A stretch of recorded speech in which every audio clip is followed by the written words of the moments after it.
Please welcome this week's special guest, Tony.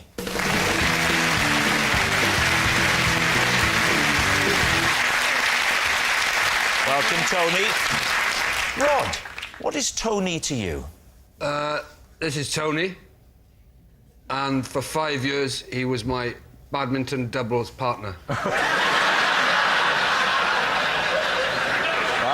Sally, what is your relationship with Tony? This is my uncle Tony, and last year I asked to have a go on his mobility scooter and I drove it into a pond and wrote it off.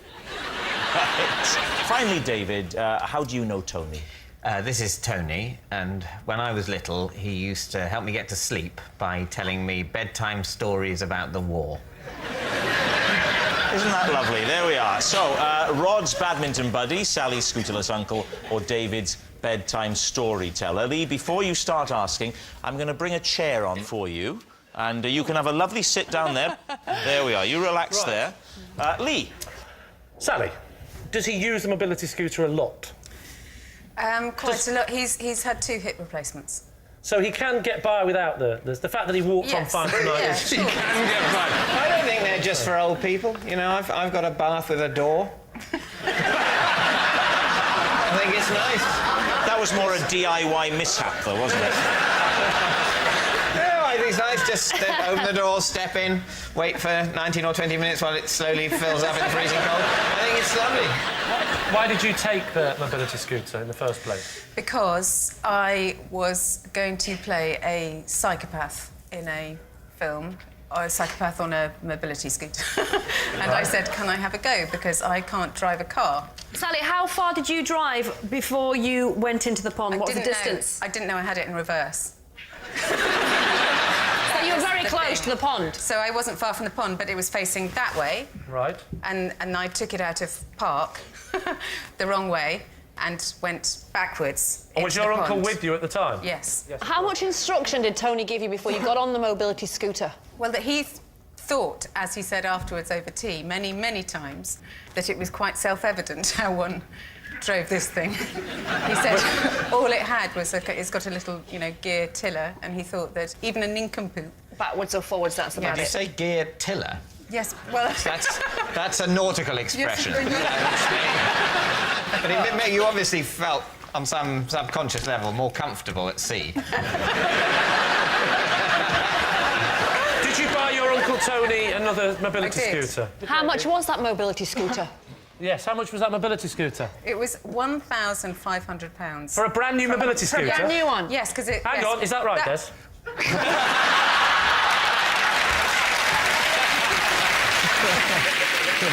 Let's move on to Rhod. How long ago were they that you were playing badminton as doubles? That we were doubles partners? Yes. How many years 10, ago? 15 years? You were... and when did this end? When did this end? We had to stop because I was getting on a bit. And how did your partnership begin? Well, we played for the same club. What was the club called? It was in West London. West London, go on. Yeah, You can't remember the name of the club? It was called Old Actonians. Old Actonians Badminton Club. Well, yes. Did you wear the full gear, short shorts and, looking... No, I wore a miner's helmet and he wore a frogman's outfit. Of course we did, Des. Did you ever win anything yourself and Tony? We won a lot, yeah. And why did you come about playing together then? Why didn't you go for someone, no disrespect to Tony, why didn't you go for someone a bit Because more... we complemented each other's game. When you say you complimented each other's game, you went, you're good, so are you. Come on. Out of you 2 badminton players, Rhod, who would you say was the better? Tony was a much, much better player than me. Tony played for England. This started out, we were just knocking around in a West London club. Now, he is the Rafael Nadal of badminton. Why, if he played for England, Yeah. and he was so good, Yeah. why is he choosing you to partner him? I think it would be fair, and Tony wouldn't mind me saying that when I played with him, he'd have been probably I think he was in his early 70s. Whoa, when you were playing with him? When I was playing with him, yeah. OK. The prime age for badminton, particularly international level.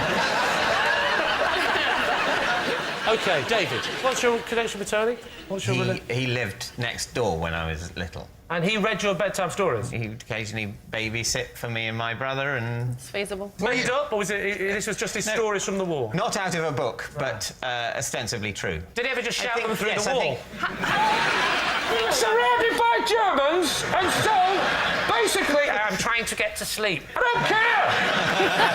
How old were you? I think I would have been... 23. I think it's around the time I was sort of 5, 6, 7, that sort It of... could happen. I had another neighbour who would sing me nursery rhymes and bounce me on the knee. And Am I the only one who had parents? What's going on here? I think perhaps what it was, Lee, with you, is that your parents found it very hard to find any other adult who was willing to take sole responsibility for you. Now, let me ask you this. Would Tony ever come round not for babysitting, but just to tell you some of these stories? Or would it only happen when he was babysitting? I think it started when he was babysitting, but he'd come round quite a bit anyway with my parents. David, you just did an upwards inflection. I've never heard you do that before.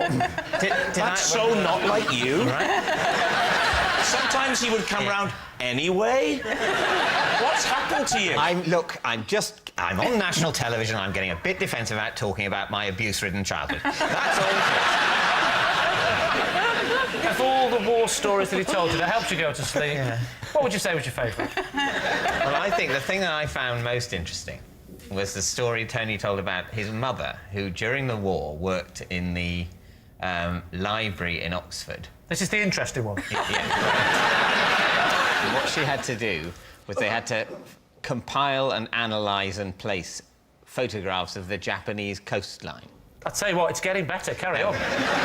In preparation for an invasion of Japan. And you said, thank you, as a 5-year-old, I mean, that's very interesting. No, because by the end of the story, I was asleep.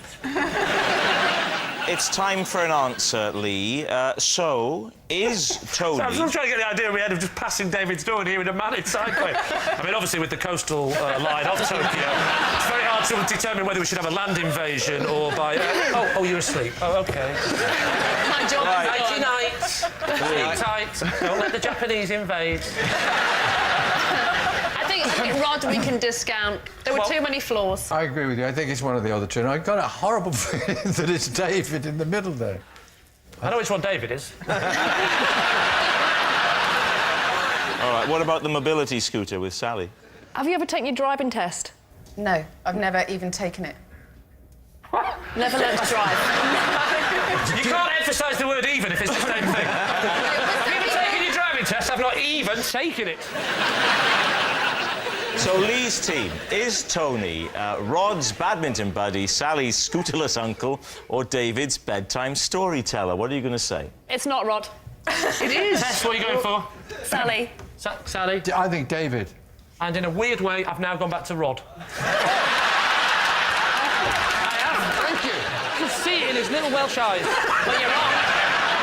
In his little devious Welsh eyes. And trust me, if there's one thing I know about working on this show, it's a little devious Welsh eyes. Rhod or Sally? Or Sally. It's Sally. Sally? Yeah, it's Sally. It's Sally. Sally, right. Tony, would you please reveal your true identity? I'm Tony, and Rhod was my badminton partner for 5 years.